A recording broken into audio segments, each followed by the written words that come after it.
For Sunday, May 17th, you found the Georgia Gang. Topping our agenda today, a rare loss of a car maker for Georgia. Governor Deal vetoes a big spending bill, and Insider Advantage and Fox 5 have a poll of the presidential prospects in Georgia. Some of the stories up for grabs on the Georgia Gang. From the Fox 5 studios, the Georgia Gang starts now. We're glad you could be with us on this spring Sunday. We're going to begin with Governor Deal, who suffered a rare loss, really. Volvo decided it would go to South Carolina, not Georgia.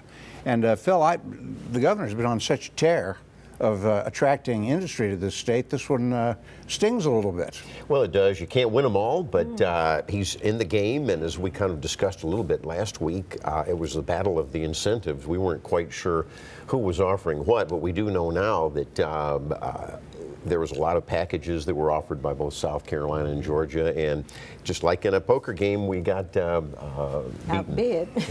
Beat on the river. That's well, right. You know, it's part of a national trend these days, the business of states opening up their accounts to lure prospective manufacturers. Tennessee does it, South Carolina, Georgia, Alabama.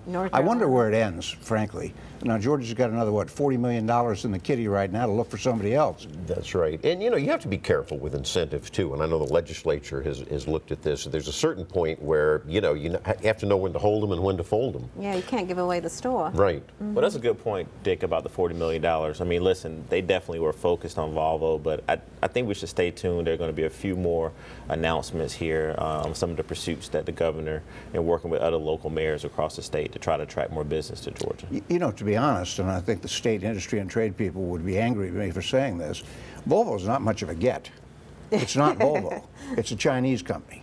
Well. And the cars they make are still left over from when they were owned by Ford. They have no new looks, no designs. I don't think Volvo was a big deal. But be careful, Dick. There's a lot of Volvo drivers in this region now that have had it for a long time. Mostly moms and station wagons. I get that. All right, Phil, Governor Deal was confronted with a bill that was a pet favorite of Lieutenant Governor Casey Cagle, and that's that, I forget that there's a nickname for it, but well, it's the New Markets legislation. New Markets, yeah. $110 million to seed businesses. Now, is this going too far? The governor thought it would cut a hole in the budget. My thought is, I don't like the state picking winners and losers any more than I liked Obama picking solar energy. Well, that's point number one that I agree with, and number two. Well, how's that any different from getting the car company? Well, let's explain to the viewer what we're talking about. Yeah. First of all, it's a credit for insurance companies to invest in so-called community development organizations, and that's where the governor said that could blow a hole in a budget, and I happen to agree with that. So you can argue, has it worked in some other areas? Perhaps. Has it not worked in other areas? Yes. But I think the governor was, as I say, right to veto it. Well, I think there was also reports that other similar bills have been tried in other states and to not much success. And it just blew a hole in, putting money where it could go someplace else. Politically, it was a blow to Lieutenant Governor Casey Cagle, who had championed it. Well, not so fast. I think the Lieutenant Governor, when we look at this a year from now, I mean, he's to be applauded for trying to bring new businesses and create jobs. Well, I agree. In Georgia. However, I agree. It just wasn't apparently thought through. Yeah, but I think that it's a 2-year session.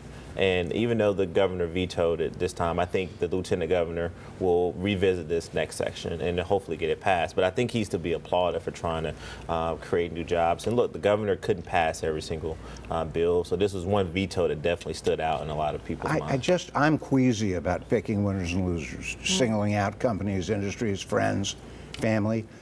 We've seen how that works in DeKalb County. And we've seen how that works at the federal level with Solyndra and the other solar energy companies. It's worrisome. A little inside baseball here. The House Republican caucus met this week to replace Larry O'Neill as majority leader, and apparently went pretty smoothly, no big deal. Well, there was a contest for the caucus chairmanship between Alan Peake. You remember Alan Peake? He, of course, did the cannabis oil bill. And a representative, low-key, been there about 10 years, John Burns of Newington, Georgia. Have you ever heard of Newington, Georgia? Newington, Georgia. So, and it was rumored that the speaker really was behind Representative Burns, and so he's the new leader. Well, Burns really worked it. I mean, I can tell you, you talk to a lot of my Republican colleagues, and friends. I mean, he really went to work. He really sort of brought a retail sort of politics campaign to this caucus race, and he should definitely be congratulated. I mean, Alan Peake is a great representative that have done a lot for this state, but John Burns definitely is from that southern part of Georgia, and it has a lot of great relationships at the Capitol. One other statewide thing before we get out of here and get on to local. I noticed there's an outcry now for lower truck speeds because of these accidents in South Georgia, specifically the one that killed the 5 nursing students from Georgia Southern. And a truck fell over on Andy and 14th Street. Well, yeah, but Yeah. that wasn't speeding. That No. was just a cement truck, and that was But awful. he shouldn't have been in the middle of downtown either. Well, yeah, that, Andrew Young, yeah. Andrew Young, Right. Yes. he was injured, but not seriously, Right. but it was still frightening. well, he was able to walk to his car, and he said he was a little bit sore. But anyway, in these truck speeds, I don't know. Do you have a separate speed limit for trucks? I guess you do in some cases. Trucks Well, have to stick to 55, what have you. Yes, and of course there's certain areas where they can't go, especially in the Atlanta area. So And I- they're supposed to stay to the right. I think there's that's some I've always good been in favor of regulation. truck lanes, Yeah. which a lot of cities do. I think it's all about safety. I mean, look, the data will show that there's been an enormous amount of truck accidents in our state, more than I'm sure in the last few decades. Now, we don't want to be discriminatory towards truck drivers. I mean, they got to deliver products, businesses depend on them every day. But when you have these accidents happening over and over again, and a lot of them being because of high speeds, I definitely think we need to look at that. All right, that's it for the statewide news. When we come back, we'll turn to local, and we'll begin in DeKalb County where, gosh, there's a new school superintendent. Stay with us.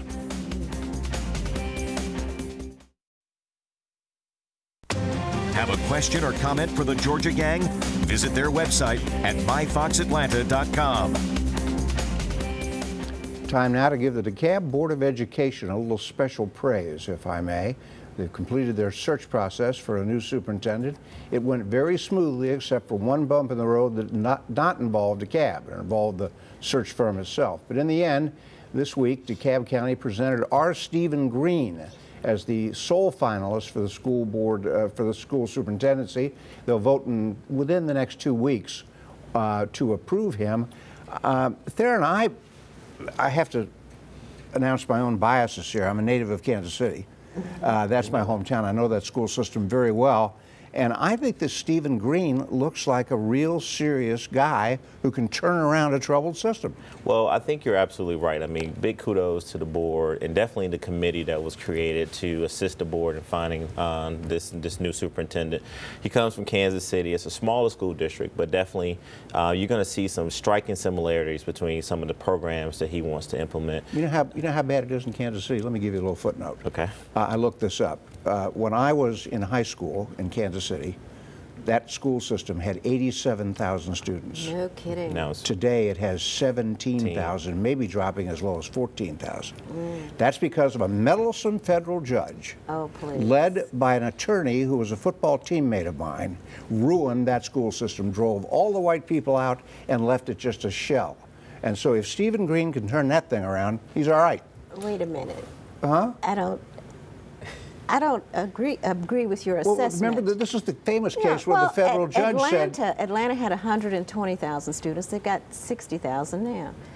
well, it's not and quite it's- the and same it- as Kansas City. Well, no, it's not. But I'm just saying that there was a suburban flight that happened to all urban school districts, and most people characterize it as white flight, but it was white and black flight. Middle class just left the cities Well, and went to the but suburbs. here's the deal in Kansas City, which you have to remember. A crazy federal judge, and he must have been a wacko, I didn't know him, ordered the school system to spend $2 billion of taxpayer money to build a bunch of new schools. Oh. One of his crackpot ideas was to take the most inner city high school, Kansas City Central High School, and build a huge natatorium to get suburban whites to come there to go to school and swim. Are you kidding me?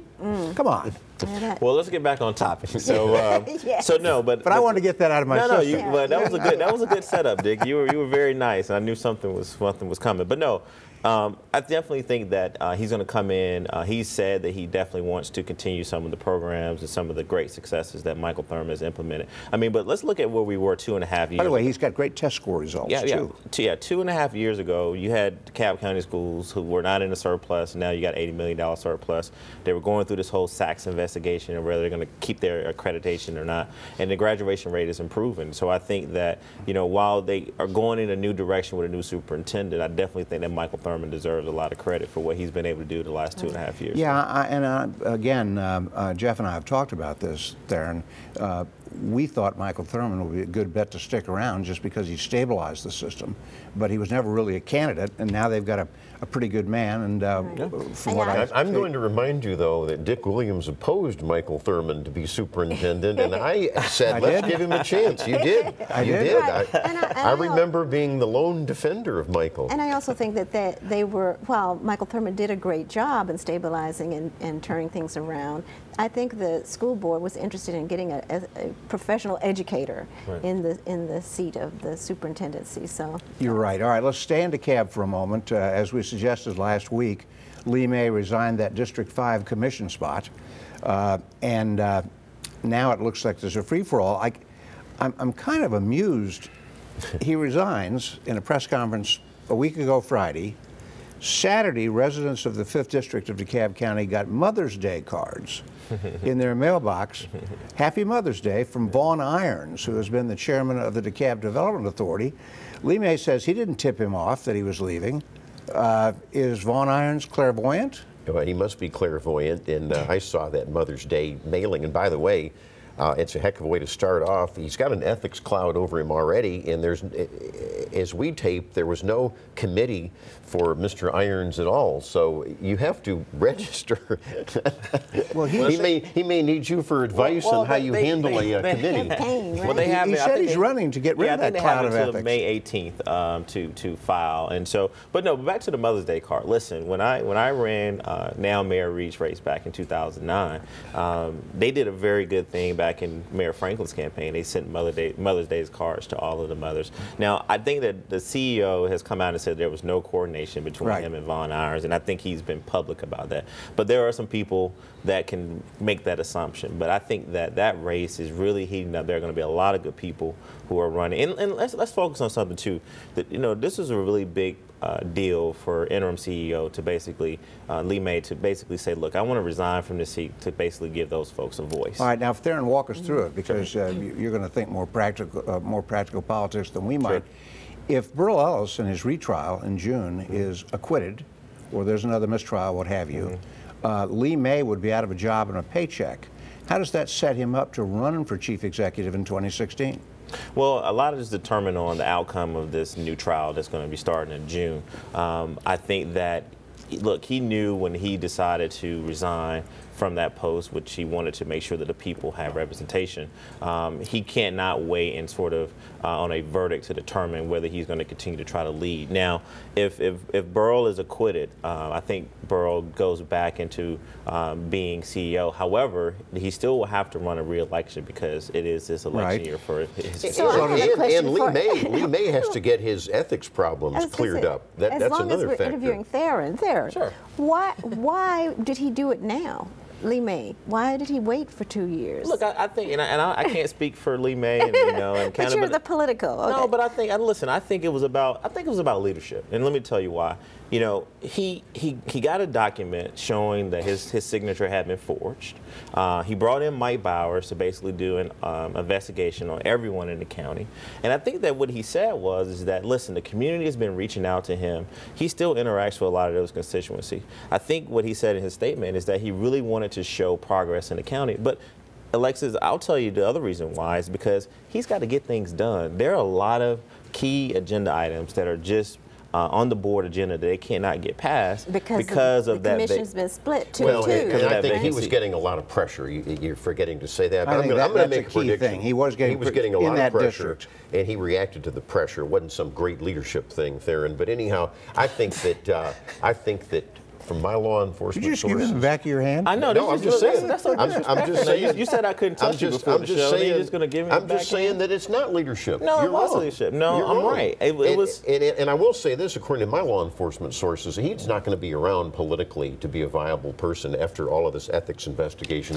Well, you know what? Prediction. You know this, Phil, better than anyone. Hypotheticals are the weakness of any argument. To basically go on the show and say this guy is not going to be around. I can give you my sources. I can give you my sources. Well, what they're telling this, and this is information for our viewers. So if you're supporting Lee May, watch out. I'm supporting good leadership, and I'm supporting a person who wants to basically get things done on the board. And you're right, there was some people in that community that showed up at the meetings to get things done. You're just going to defend Lee May no matter what. He's in serious ethical trouble, Theron.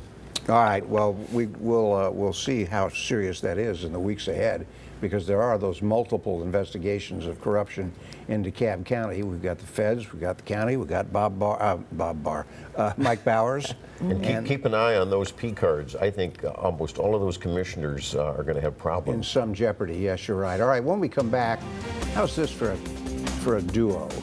Victor Hill and Kasim Reed. Stay with us.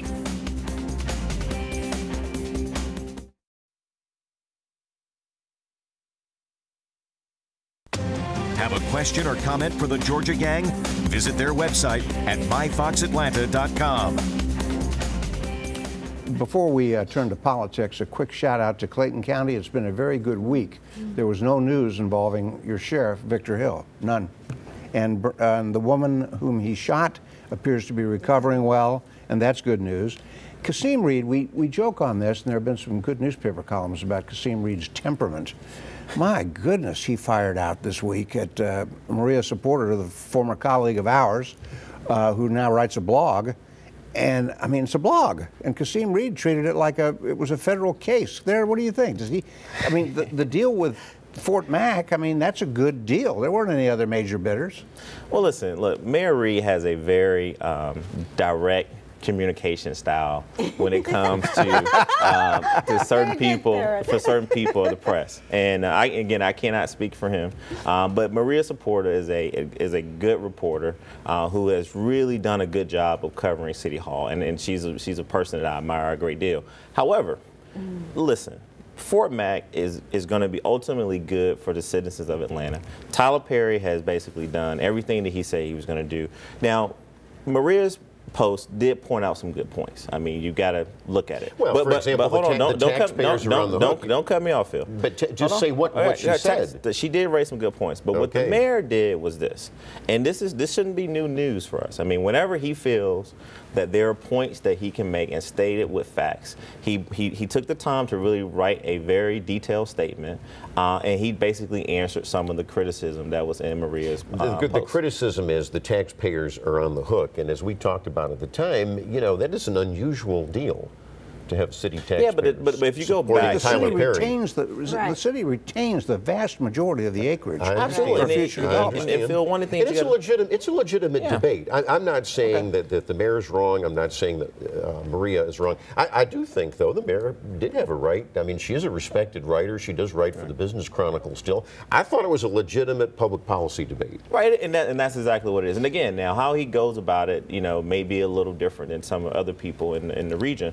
But the other thing is, too, the taxpayers were going to be on the hook no matter what, because if you really go back to how the city and how the BRAC process went down with Fort Mac closing and the city sort of stepping in, it was no matter what, the city was going to have, and taxpayers were going to have some responsibility. You are correct. Thank you. But when the other, here's the but, when the other studios do the deal, they don't have this, the taxpayers backing them up. You know, there's other movie, TV studio deals all over the area. Let me end it by saying this.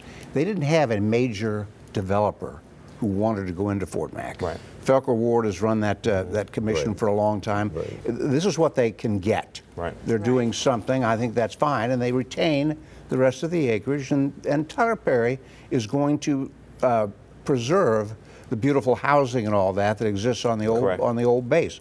All right, let's turn to politics. Republican convention was in Athens this weekend. Unfortunately, we were taping in advance of it. Several presidential candidates there. But Insider Advantage, your company, Phil, came out with a poll for Fox 5 that actually startled me. You want to tell us about it? Well, I was surprised too. What the poll did is it surveyed the likely Republican voters in the March 1st next year presidential primary, and there was a tie. Ben Carson got 20%, and Mike Huckabee 20%. Of course, Huckabee won the primary in 2008. Marco Rubio was third. That was very interesting. Down at fourth was Jeb Bush. Fifth was Ted Cruz. Sixth was Walker. What surprised me me, Phil, was that I didn't think any candidate would be at 20%. You've got 2 of them in that poll at 20%. Doesn't that seem high? Listen, what this poll shows, and I don't want to get into the validity of the poll. I think the poll it shows what you saw in Iowa as well. You know, in Iowa, the GOP caucus there basically said that 25% of the voters there would not support Jeb Bush. Now, I'm not surprised that Huckabee and Carson are leading a poll in Georgia right now, because what you see is the problem that the Republican Party has right now, and that is that you have their voters that are so extremist, they're so right now. That's they're looking, me. and they're looking for a candidate that's so extreme that they're not even willing to give, you know, a Jeb Bush. Carson is an extremist? Well, Yes. he is a very What? he That's is the ridiculous. Well, Huckabee's an He has- extremist? Yeah. Yes.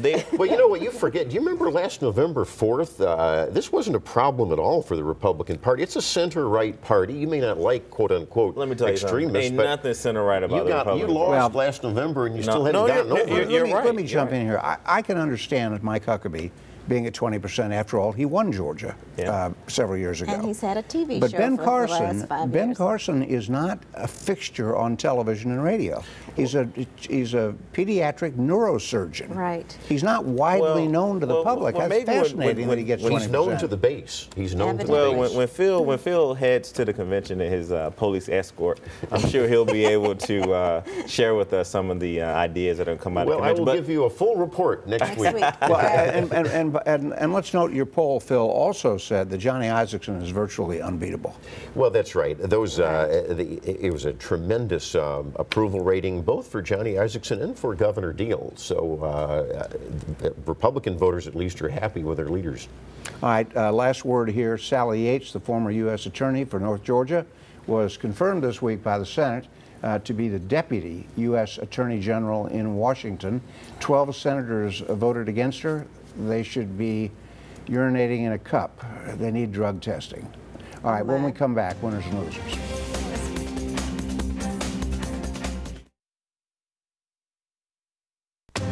Time now for the week's winners and losers. And we'll begin winners and losers with Phil Kent. Well, I meant to get to it last week and didn't, but our freshman U.S. Senator David Perdue had a maiden speech on the Senate floor recently.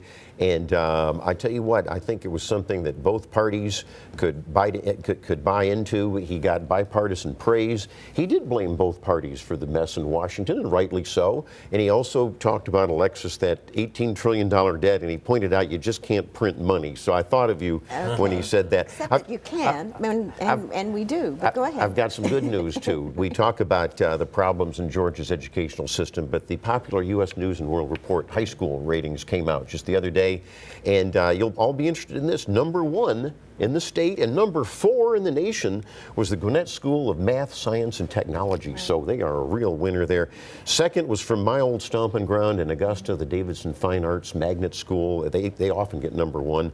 Third was Columbus High. Fourth, Dick, was the DeKalb School of the Arts, school. always a great school. And 5 was the Savannah Arts Academy, all winners. Common thread there, Phil. Magnets and charters. Yes. Experimentation. Veering from the traditional public model. Okay, Alexis, what you have? Okay, I'm going to leave that comment alone because you know how I feel about charters. But I'm going to salute Doug Shipman, who decided to step down after a year at the helm of the new Center for Civil and Human Rights after having been there at the creation of it. And Deborah Richardson is going to take over.